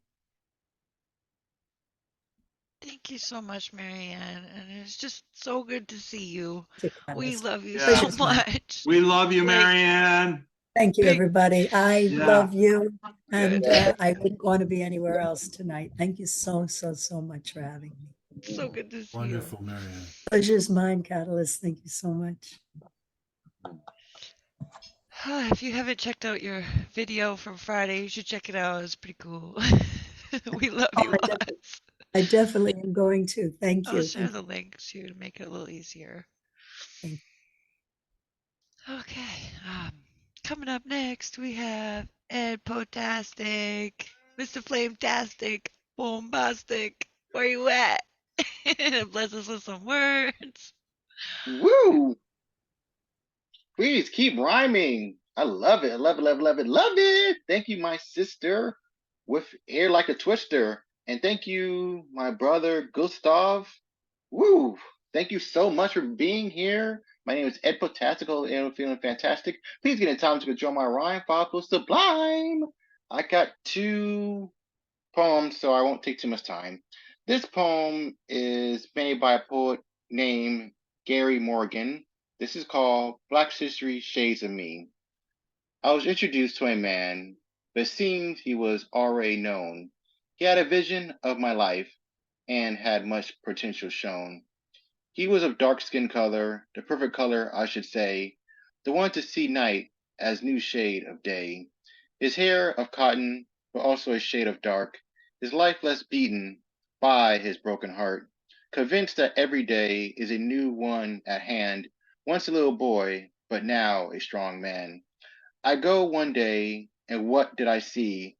The man standing as many Black history shades of me. Thank you. And I got another one. This is called Pitch Black Unity. A mighty wise man once said he had a dream. And her legacy flows like a rushing stream. It's more proud to take a large brick than to hold a gun. It shows more strength to be an iron wall than a mock sun. African American freedom fighters who are departed but not forgotten. The live spirits leave our beaten hearts less rotten. Their fearless sacrifice hasn't been tarnished or in vain. God knows they suffer from barking ignorance, whipping stupidity, and biased reign. In their last dying breaths, they never cursed, bellowed, or raged with ill will. Their heroic impact gave the hooded phantoms deep panic, fears, and chills. Our ancestors were bound in rusty, rattling, and clinking chains. Their ironclad determination helped us deal with the isolating pains. They suffer in agonizing darkness to bring us into the painless light. Some of you carelessly toss it away in hunger for spite. The unforeseen burns of backstabbing by ignorant whites and even against ourselves. Yet people keep forgetting that book on the shelves. It's not easy being a big black ink blot on a white canvas. We're trying to get this rage and stress off our roaring chest. Fighting and shouting, killing like blinded guns isn't the answer. It just spreads the venomous river of hate so much faster. Hate never loves, but only exterminates and destroys.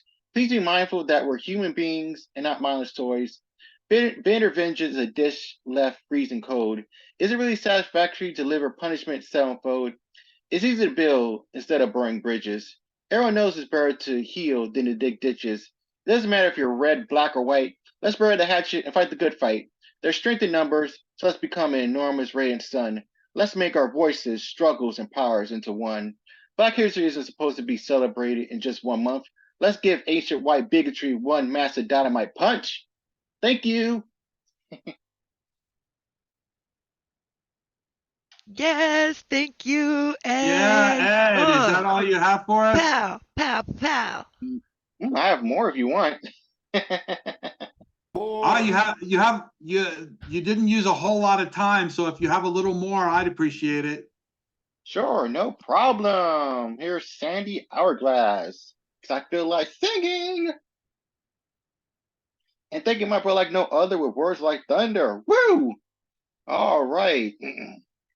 Time won't give me time, and time makes lovers feel like they got something real. But you and me, we know we got nothing but time. But time won't give me time. Ooh, won't give me time. Oh, the sands of time, you're such a scary thing. Stealing our prime is a sneaky crime. Older nostalgic tattoos sing. Oh, time, please don't turn the page. I don't want change. No more new shade for this decade. No new stage in this complex cage. Oh, time, why can't you be kind? You always flow throughout our hands.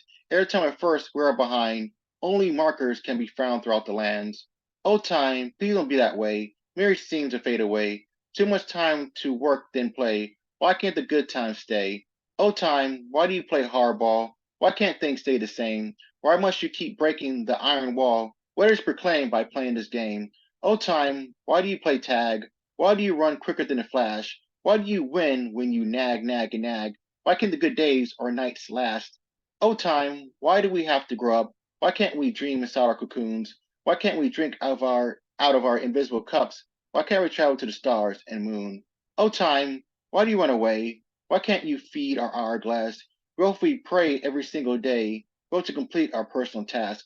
Oh, time, could we be friends? Can you stay by our side? Please let's make a peaceful amends. Let's not side or divide that our faulty past has died. Oh, time, it's not your fault. We can never control you. Our stories of glory can't be halt. If we can't live, then who? Thank you. I'm so glad you read that one. That was good. Yeah. Good call. Good call on that one. That was good. All the time in that one. That was awesome. Time. Ed. I love And your the singing voice too. falsetto. I love the falsetto. Thank you. And next up on the mic, we have the one, the only, Cozzy Coz, Cosmic Coz. Yeah. Hello, everyone. Hello, how's everyone doing? Woo! All right, so can y'all hear me clearly? I got some earbuds in. Is it better we can now? hear you. Okay, cool. Okay, so this first piece, what I will be doing is performing a cover by Sonia Ringo. And this is titled, How to Become a Poet. How to become a poet. Cry often, drink your own tears.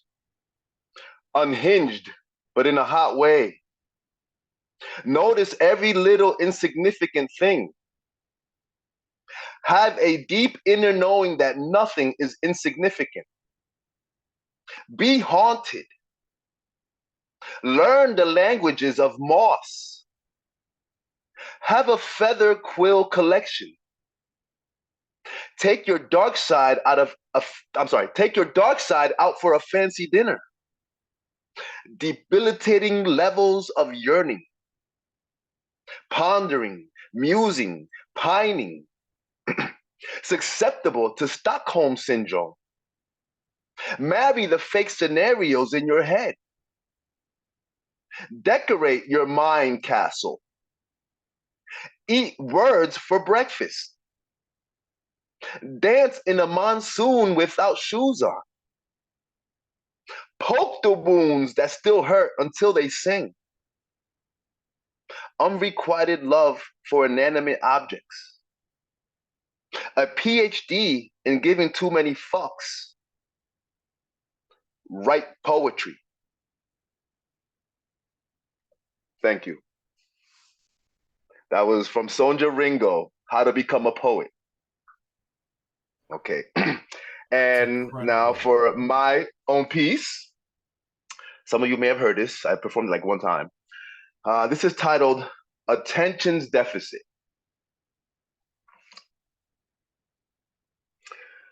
I'm kind of lost right now, even though I know where I'm going. See, I'm trying to find a place I forgot to blindly search for, which reminds me of the forgotten memory that's worth scores of the lost melody in Ivory's ebony, which ironically envies me and actually hurts more than the suicidal tendencies which rival my life expectancies down to the first floor of the Earth's core.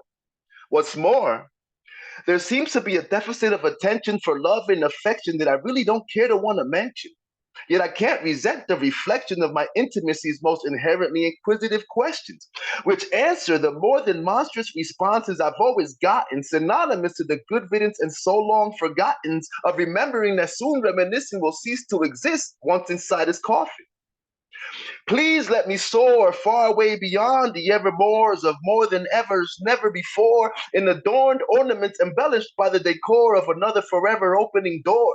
Breaking through to the other side of how you might view me in this, the sequel to my movie, a trilogy literally consisting of all genres and categories within the abdatories of my story's allegories, like that of an unholy matrimony acrimoniously suing me solely for alimony, with no remorse. So of course, my first course of action is filing for divorce, as an innocent litigant of limited resource, because the horse I almost rode in on was too high for me to sit on.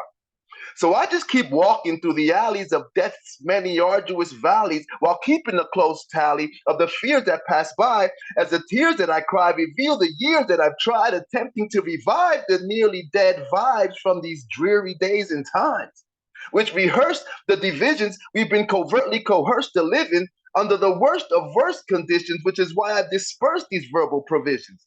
I'm here on an earthly mission to liberate these mentally incarcerated prisons from their blindly institutionalized visions of the non-televised revolution, which I realized was the originally ill-advised solution.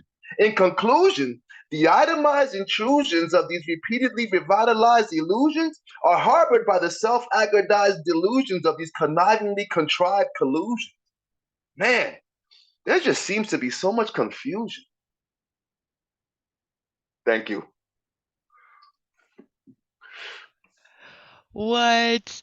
Oh my goodness. I was trying to like get a quote for you. I was so excited I finally got one of them. Oh, that was amazing. Yeah, you moved so fast, it's hard to get the quotes down before you got on to another great line. Thank you, thank you, Yeah, thank you, thank you. just great thank work. you.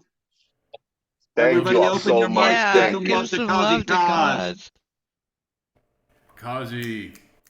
Wow, Cozzy. Thank you all. Well done. Way off the chain as Thank usual. you.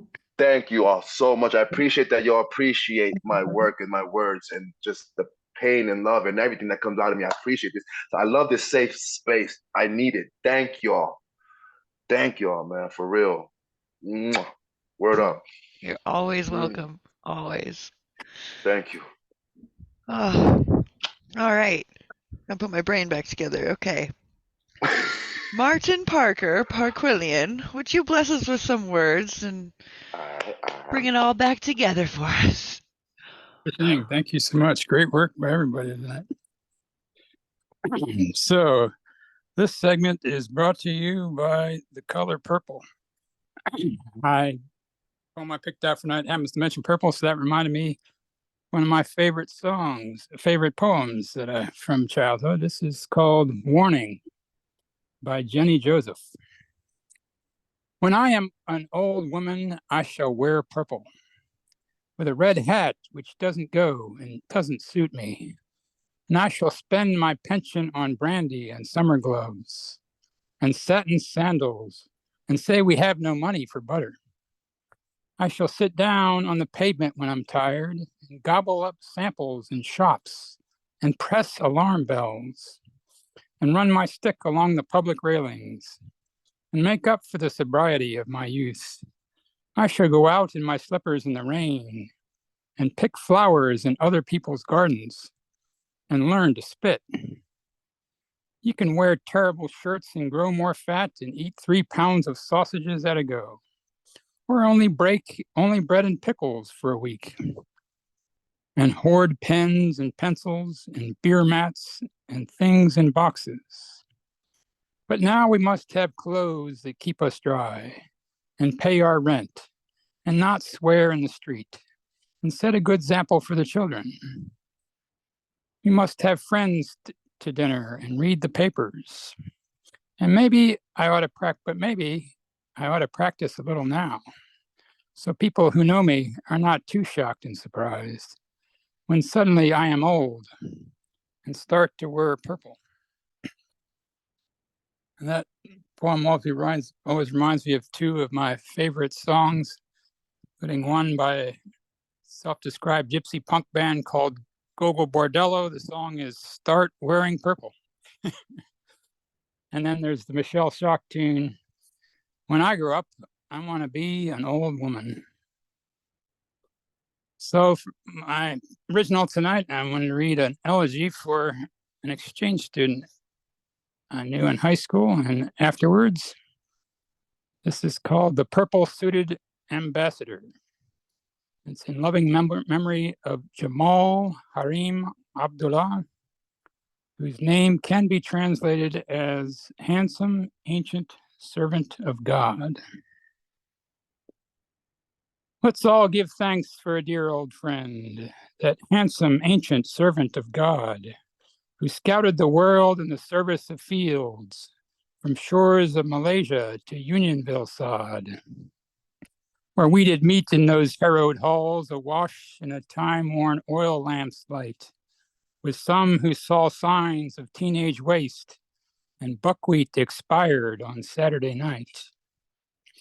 Symbolically marching in the band, while there he cut a figure fine, all suited in purple with accents of green, denoting the royalty in his line.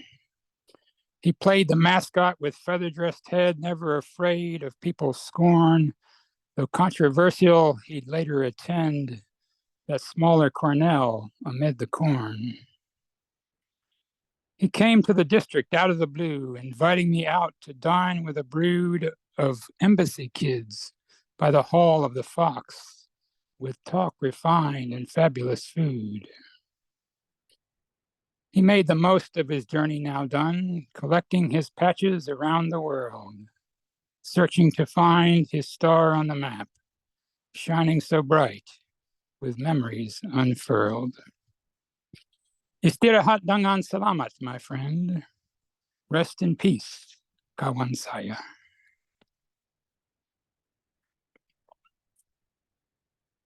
And thank you very much.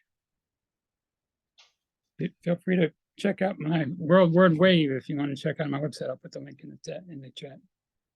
Yes, put all that in the chat, Martin. Thank you so much. Great read. Great evening. I believe that's the last poet, right? Am I right, Kathleen? Yeah, that was the last one. That was a perfect way to end this beautiful night. Thank you, Martin. Indeed. It was just, Beautiful, Thank you. Parquillian.